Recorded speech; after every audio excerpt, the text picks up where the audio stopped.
I'm delighted to have on the RedTech Briefing today Raoul Wedel, who's founder and CEO of Wedel Software. It's a company that engineers software solutions for audio broadcasters and has been doing it for a long time. Would you call yourself an audio genius? Because you start as an engineer just off the bat, Raoul. Well, I wouldn't call myself a genius, but okay, we'll call you that. That would be too much. But I've been doing this for a very long time, and when you do something for as long as I do it, then you're going to be experienced in doing it. So that's why. Because you come up with some pretty interesting products. I mean, the latest one, the latest marvel, if I may call it that, is called AdThos. And just a couple of weeks ago, Global BizTech Awards awarded your AI audio advertising platform AdTech Company of the Year 2022. So you're certainly doing a lot of things right, I would say. Certainly the people in audio seem to think so. And I'm sure your customers think so. But let's try and understand, for those who don't know much about your company yet, and I'm sure there are some of those, let's try and understand more about what you've created. You described AdThos as a tool that helps radio stations compete with the big tech players, which sounds like exactly the thing most radio operators are looking for. How does it do that? It does that by making audio advertising more dynamic than is currently technologically possible.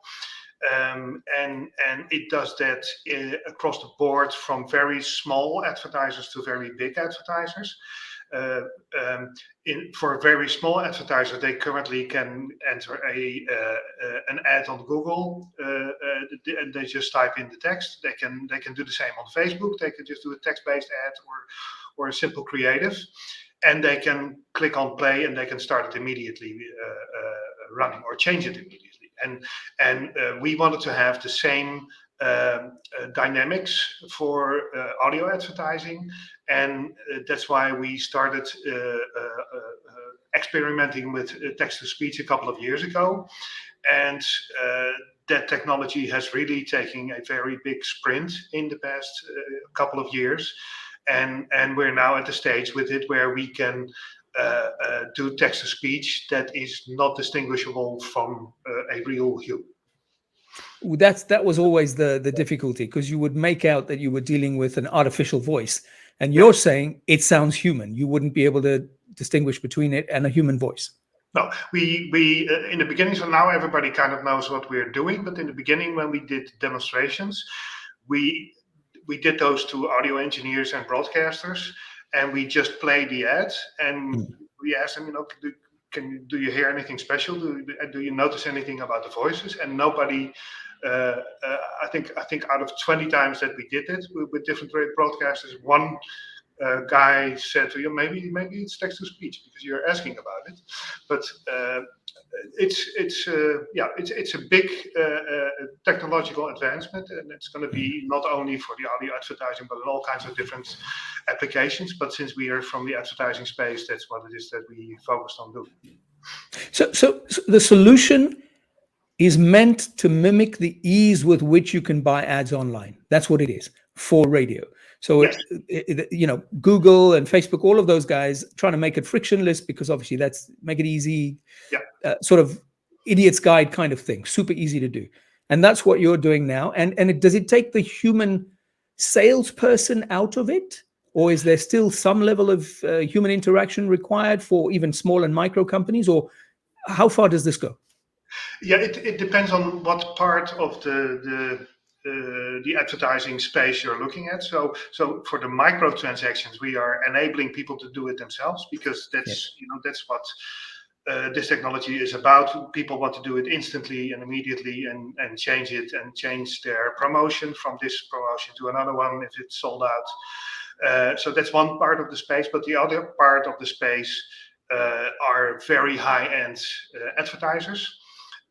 So the first big project that we have running now is in the Netherlands, and out of the top 10 advertisers in the country, 5 of them have committed to our platform, and they are bringing their own voice into our platform. So they have a regular voice or a brand ambassador that does their ads, and we bring that voice to the platform, and then we can do, let's say, for a fast food restaurant, we can do 180 different locations and geo-target those for food restaurant. In theory, it would have been possible, or it is possible to do that manually, but it's a very big task, and it's not just geo-targeting, but it's, we can connect to any API like web services for weather, for sports. You can just upload an Excel sheet with 500 different variants of an ad. So it's a very dynamic and flexible platform for audio advertising. And you were just talking about the APIs necessary in certain instances. Now, a lot of broadcasters for their advertising will be working with mixing consoles from way back when. Yeah. Does this have to engage in any way with their systems for audio ad playout? And how does that work? Do you have to create something new? Do you have to find a plugin? What happens there? There's a couple of different options.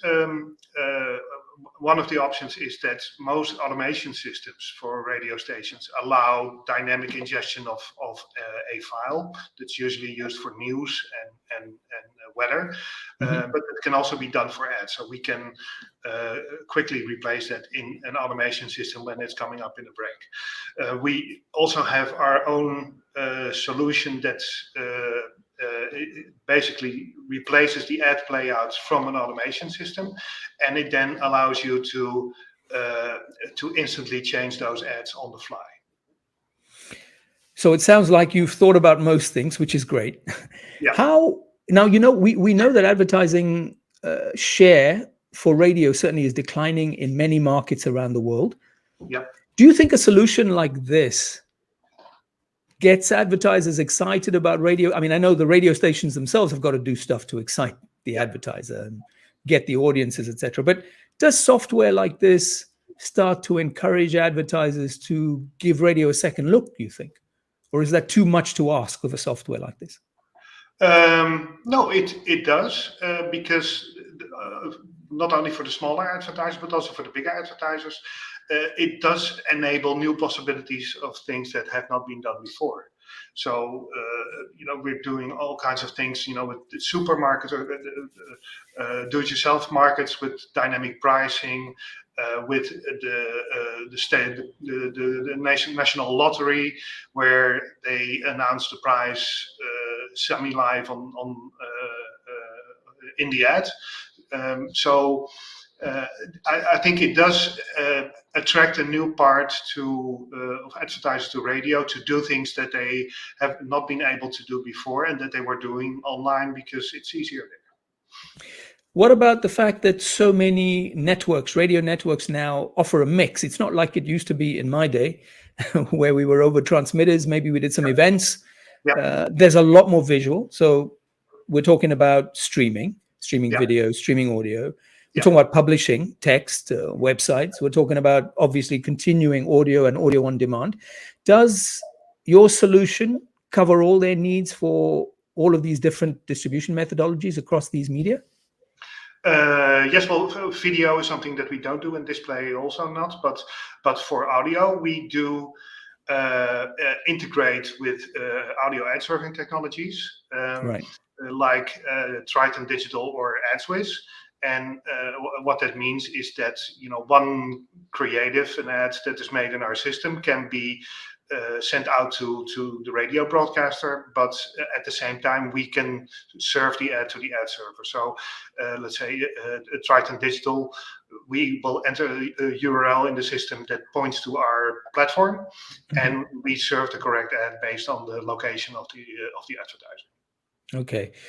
Now, in my constant tapping into CEOs around the world, we do this at RedTech routinely, just trying to find out what their biggest challenges are. We've just created a summit that actually we built from the ground up, hearing what the big issues were for them.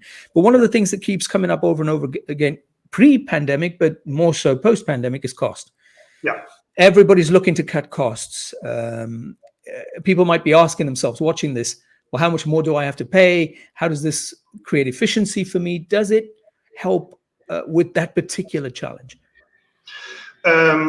Yeah, it's not necessarily meant to be something that saves costs. So, in theory, you could save money on voiceovers and do them in our system because it's cheaper. But it's not really why we're doing this to provide cheap voiceovers.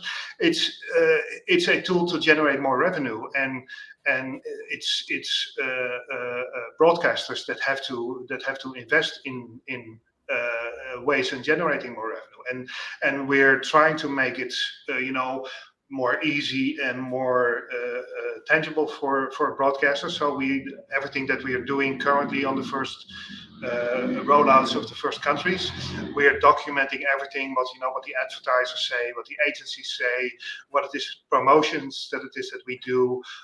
We try to get any results from the advertisers saying, okay, if we run this campaign, then we double our results.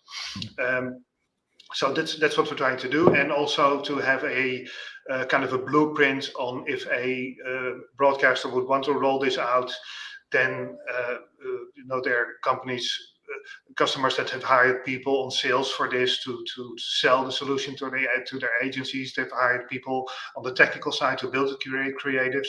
So all of this is something that we're trying to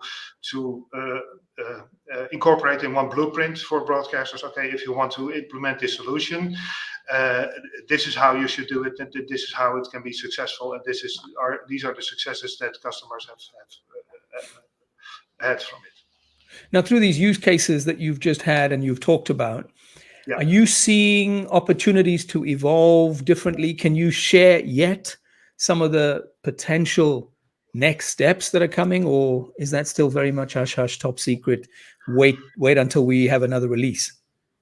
What do you mean with next steps? Technological? Well, in terms of evolving the technology. I mean, like you say, you're in the market right now. You're listening to advertisers. You're listening to your clients, the broadcasters, and there might be things that are emerging that offer even better possibilities. Is that the case, or is AdThos, as you currently have it, pretty much doing exactly what you need and nothing's required? Absolutely not. Always new ideas from customers that are asking things. So we sit in on a lot of the meetings with agencies and advertisers just because we want to hear their ideas and them asking things. Is this possible? Is this possible? And that continues. We are continuously working on it. So one of the things that we did is we created a template feature. So we're going to build a library of audio ads, and if you're a little plumber company, then you can select the ad, you enter your name and your website, and then the ad changes to your name and website, and it's going to be instantly. So that's one feature that we're doing. We're doing A/B testing, so you can compare, for example, if you want to know, does this geo-targeting really work for me as an advertiser? Then you can compare a not geo-targeted ad to a geo-targeted ad and see, is the response higher, etc. So we're constantly working on features like this. Brilliant. And to wrap up, are there markets around the world that you would think are not yet mature enough or evolved enough for this kind of software?